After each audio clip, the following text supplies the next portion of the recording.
저는 아직 만으로 17세이고 성인이 아니라서 말솜씨도 좀 부족하고요. 주장과 근거도 다른 유튜버분들보다 약할 수가 있어요. 영상 제작을 작년 12월 말부터 생각을 하고 있었는데 계속해서 사건이 생겨나고 글의 유연함을 위해 정리를 하다 보니 업로드가 조금 늦어졌습니다. 조금 지나간 이야기라도 일단 제 생각을 표현하고자 합니다. 미리 양해 부탁드리면서 시작해 볼게요. 제가 원래 대한민국의 민주주의와 정치에 대해 되게 무지했던 사람이거든요. 근데 중딩 때 문정부랑 코로나 겪고 고등학교 1학년에 자유민주주의라는 개념을 접하고 나서 나라가 위험하구나를 느꼈어요. 그래서 공부를 좀 하게 됐어요. 아, 그리고 대한민국의 주적이 일본이라고 생각하시는 분들을 설득할 자신이 없거든요. 지금 나가주세요. 대한민국의 주적은 북한입니다. 이 영상에서는 민주당의 정책부터 쭉 나열을 해볼게요. 민주당이 미는 정책을 하나하나 보자고요. 일단 첫 번째, 차별금지법입니다. 정확히 말하자면 포괄적 차별금지법이죠. 왜 미는지 이해가 가지 않는 정책이에요. 지금 미국 난리 났잖아요. 자기 자식들한테 너의 성별은 여자야, 남자야. 이렇게 말하면 신고당해서 감옥을 간다는데 이게 정상은 아니죠. 첫 번째, 가정을 파괴하는 정책이고요. 그리고 이번에 트랜스젠더가 올림픽에서도 논란이었죠. 그 선수가 여자라고 우겨도 어쨌든 몸은 남자로 타고났을 거고 공평하지 않은 조건인데 경기를 왜 출전을 허락해 준 건지 이해가 가지 않습니다. 또 이 법이 통과되면 동성애를 지지하지 않는다는 말을 하지 못해요. 차별금지법을 시행 중인 미국에서 동성애 반대 입장을 표명한 한인 목사분들이 파면당하시는 경우도 있었고요. 두 번째, 소수자들의 역차별이죠. 또한 종교의 자유도 사라집니다. 대한민국 헌법에도 명시되어 있는 종교의 자유를 억압한다는 건 모순적인 상황이죠. 또 차별금지법은 기독교뿐만 아니라 불교 등 여러 종교를 억압하는 법이에요. 이 내용은 길어질 수가 있어서 링크로 남겨둘게요. 세 번째, 종교의 자유가 없어요. 그리고 생물학적으로 봤을 때 아이를 낳지 못하는 건데, 대한민국같이 출산율 꼴찌인 나라에서 이런 법을 미는 정당이 있으면 저는 안 뽑습니다. 나라를 더 빠르게 소멸시키려고 미는 거 아니면 이해가 가지 않아요. 지금 성폭력, 저출산, 결혼 장려 등등 대처 방안도 잘 나오지 않은 시기에 포괄적 차별금지법을 미는 것 자체가 이해가 가지 않습니다. 두 번째, 양국법이에요. 자유시장에서 밥 소비도 점점 줄어드는 시기에 이거 도입해봐야 뭐 해요? 그 쌀 누구 돈으로 사는 건데요? 세금으로 사는 거죠. 그리고 그렇게 정부에서 쌀 다 사주고 퍼주기식으로 하면은 농작물 개발이나 다른 종자를 누가 재배를 해보려고 하겠어요? 다 쌀만 생산하죠. 농업도 스마트하게 변해가는 시기에 발전 가능성을 저해하는 겁니다. 또 그렇게 전적으로 정부에게 의존하게 만든다면 북한이랑 다른 게 뭔가요? 마지막으로 국회 증언법이에요. 왜 기업의 비밀을 알려고 하는 건지 모르겠어요. 기업이 담합이나 이런 불법적이고 내부 시장이 성장할 수 없는 정책을 시행 또는 논의한다면 압박하는 거 100% 찬성이죠. 근데 왜 기술을 알려고 하는 건가요? 중국에다 파시려고요? 왜 쓸데없이 잘하고 있는 자유시장을 억압하세요? 네 번째, 이미 잘하고 있는 자유시장에 간섭하고 있어요. 이런 법 이외에도 여러 법이 많은데 시간상 크게 논란되는 법들만 다뤄봤습니다. 이런 나라 혼란스럽게 하는 법만 골라서 발의하는 것도 웃긴데 더 웃긴 건 뭐예요? 주적인 북한을 경계하기 위해 간첩법을 제정하려니까 민주당이 막았죠. 그리고 주적인 북한을 두고 대북송금이요? 미친 거죠. 그리고 지금 휴전 국가에서 우크라이나를 보고도 미군 보고 나가라고 하죠. 그러면 전쟁을 좋아하는 건 누구죠? 또 예산 다 만져서 삼권 분립의 경계를 모호하게 하고 있어요. 대통령 특활비는 100번 이해해서 자기들 마음에 안 들어서 예산을 0원으로 줄였다고 쳐요. 근데 왜 국민들의 안전과 직접적으로 연관 있는 경찰, 검찰, 감사원 특활비는 왜 0원으로 줄이고 청년들을 위한 예산도 삭감했으며 원전을 못 돌리게 막는 거죠. 이러한 사실을 뒤로하고 눈, 귀 막고 청년들 다 죽여먹네. 전기세 올랐네. 또 "특활비 사용한 거 공개 안 하네." 이러면서 윤 대통령 욕하시는 분들은 간곡히 다시 생각해 주시기 바랍니다. 윤 대통령 욕하시는 분들은 포커스를 다시 맞추셔야 돼요. 특활비를 공개를 안 하는 거에 맞추는 게 아니라 민주당이 특활비를 왜 줄였는지에 맞춰야 됩니다. 민주당이 먹을 욕을 윤 대통령이 먹게 화살을 돌리지 마시고 무정부 상태를 만들려는 민주당의 행위를 하나하나 따져봐야 된다고요. 무정부 상태면 민주당은 '옳다구나.' 하면서 좋겠죠. 근데 국민들은요? 국민들 생각은 안 하나요? 그러면서 국회의원 연봉은 올려서 1억 6천 이요. 미친 건가요? 국민들은 다 죽여 놓고 "우리만 잘 살게." 하는 거랑 뭐가 다른 거죠? 아무튼 포인트는 경찰과 검찰, 경찰이 속해 있는 행정부를 난장판으로 만들어 놨다는 거예요. 또 탄핵으로 검사들만 13 건의 탄핵 소추를 한 것도 모자라서 이창수 중앙지검장도 탄핵을 했어요. 아니 웃긴 게 이창수 중앙지검장이 들어오고 나서 조국과 이재명 대표에 대한 재판이 빨라졌거든요. 너무 투명한 거 아닌가요? 전 중앙지검장일 때는 자기들 재판 설렁설렁하니까 탄핵 안 하더니 왜 새 중앙지검장 오고 재판 빨라지니까 탄핵해요? 자유민주주의에서는 있을 수 없는 일이에요. 자기들이 잘못한 걸 책임을 져야죠. 그리고 번외로 지금 제가 조사한 탄핵보다 탄핵소추안을 더 낸 것 같더라고요.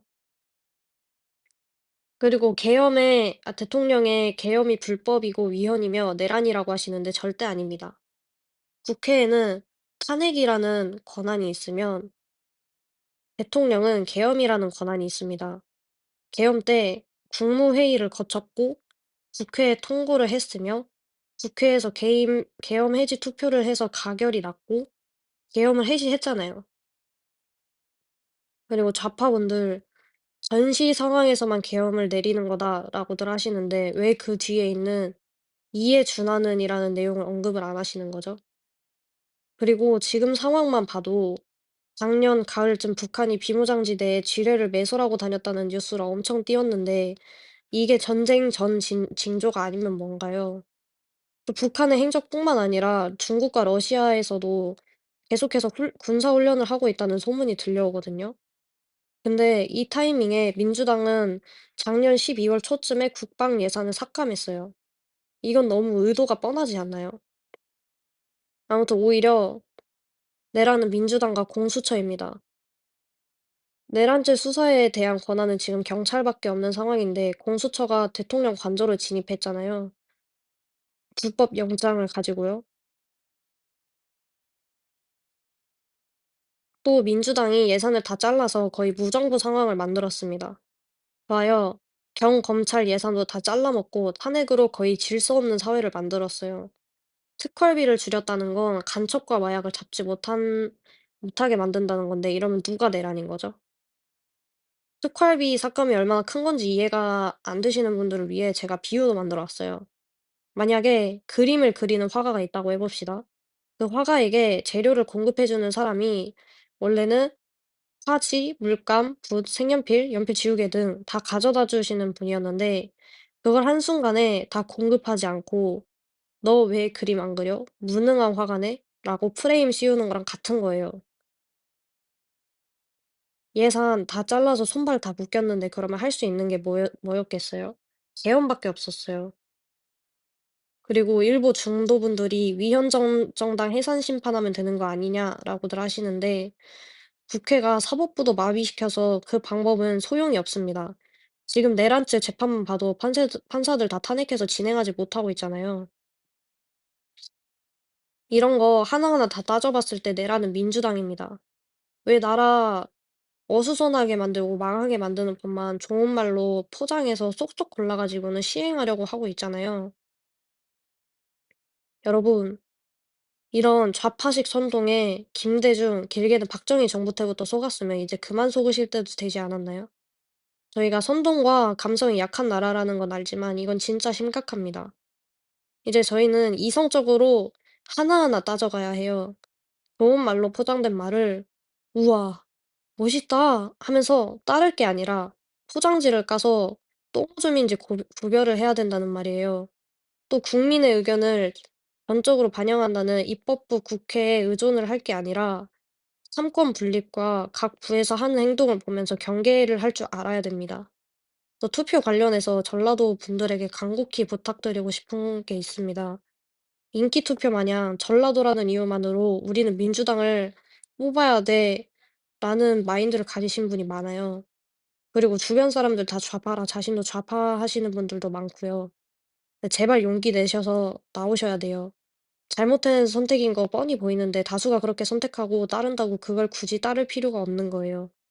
자기 소신껏 하면 되는 거예요. 민주당이 옳지 않다는 주장과 근거는 딱 나와 있고 여러 곳에 깔려 있잖아요. 또 좌편향적인 뉴스만 보지 마시고 좌파와 우파가 하는 주장들을 비교하고 대조해 가면서 보면 누가 봐도 민주당의 정치가 잘못되었다는 걸 알 수가 있거든요. 제가 이 방법으로 중도에서 우파로 전향한 거고요.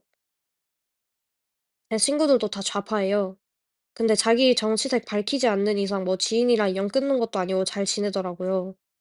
근데 하지만 지금 자신의 이익이 없어지는 것을 걱정해야 될 것이 아니라 적화통일이 되는 걸 걱정해야 됩니다. 적화통일이면 자유고 인권이고 자신의 주장이고 이익이고 이득이고 뭐고 아무것도 없어요. 북한 서민들만 봐도 알 수 있잖아요. 또 상황 다 따져봤을 때 지금은 사람이 먼저가 아니라 국가가 먼저입니다. 전라도는 어렸을 때부터 5.18 민주화 운동 등 교육으로 세뇌 선동하고 어렸을 때부터 그리고 언론에서는 좌편향적인 뉴스만 내보내니까 빠져나오기 힘든 거? 저도 진짜 동감합니다. 저도 빠져나오기까지 몇 년 걸렸어요. 근데 저희 집안이 또 골수우파 집안이 아니었으면 제가 지금 어떤 생각과 마인드를 가졌을지는 모르겠어요. 하지만 지금 민주당이 내란이라는 사실을 가지고 많은 정황들과 근거로 많은 사람들이 이야기하고 있잖아요. 지금 두 눈 감고 두 귀 닫고 할 때가 아니에요. 타지 사람들이 전라도라는 이유만으로 욕한다고 앙심을 품으면 안 됩니다. 앙심을 품을 것이 아니라 대한민국을 위해선 제발 민주당을 지지하면 안 돼요. 또 극우와 극좌에 관해 이야기를 하고 싶은 것이 있습니다. 우파 시위와 유튜브에 관해 극우 세력이다 뭐다라고 하시는데 대통령 관저 앞 광화문 광장에서 경찰분들과 지도자분들 말씀에 따라서 평화적으로 움직이며 시위한 게 우파입니다. 오히려 트랙터 몰고 와서 대북 제재 해체를 외치면서 경찰 버스 뒤집으려고 한 좌파 시위와 경찰 공격해서 의식 잃게 한 민노총 좌파 세력이 극좌 폭력 시위 세력이고요. 이에 관해선 정리가 아주 쉽죠. 누가 극우이고 극좌인지요. 아무튼 제가 계엄 터지고 나서 잠을 못 잤어요. 계엄군 때문에 맞아 죽을까 봐 잠을 못 잔 게 아니라 계엄을 실패해서 적화 통일될까 봐 잠을 못 잤습니다. 하지만 지금은 별로 무섭지 않습니다.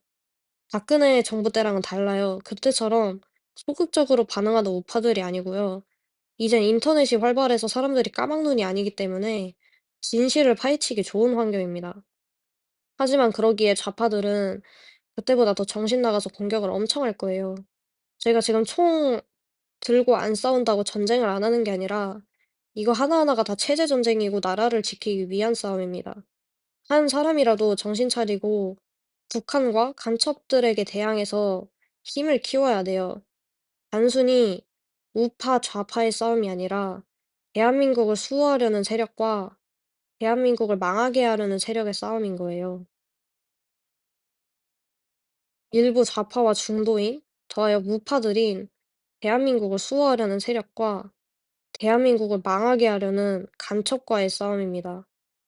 그리고 저는 기독교 모태신앙으로서 한마디 더 얹자면 저희 나라는 기도로 세워진 나라이고 하나님의 보호하심에 살고 있는 국가입니다. 하나님의 보호하심에 있는 국가임을 알면서도 간첩들을 두려워한다는 건 모순적인 태도라고 생각해서 작은 힘이라도 맞서기로 마음먹었습니다. 또 예수님께서 십자가에 못 박히심으로 이미 승리를 하셨는데 저희가 영적으로 장난치는 마귀에게 여기저기 휩쓸려야 할까요? 아닙니다. 더 담대하게 맞서 싸워야 해요. 마귀는 고작 발꿈치를 무는 힘밖에 없습니다. 겉으로 보이는 게 무섭다고 떨 필요가 없어요. 말씀을 진리로 삼고 기도를 꾸준히 한다면 역전하고 승리합니다. 제 두서도 없고 제 분노가 담긴 영상인데 끝까지 봐주셔서 감사합니다. 윤석열 대통령님이 이 영상을 보실지는 모르겠지만 김건희 여사님이랑 건강 잘 챙기셨으면 좋겠어요. 저는 이제 25년 1월 20일 트럼프 취임식만을 기다리려고 합니다. 제가 참고한 자료들은 유튜브 댓글란에 링크로 남겨둘 거고요. 구독자 목록도 공개해 놨으니 타고 가셔서 헷갈리시는 부분이 있으면 관련 영상 한 번씩 시청해 주시면 좋겠고, 이미 내용에 대해 알고 계시는 분들은 영상 한 번씩 시청해 주시면서 힘을 보태 주세요. 감사합니다.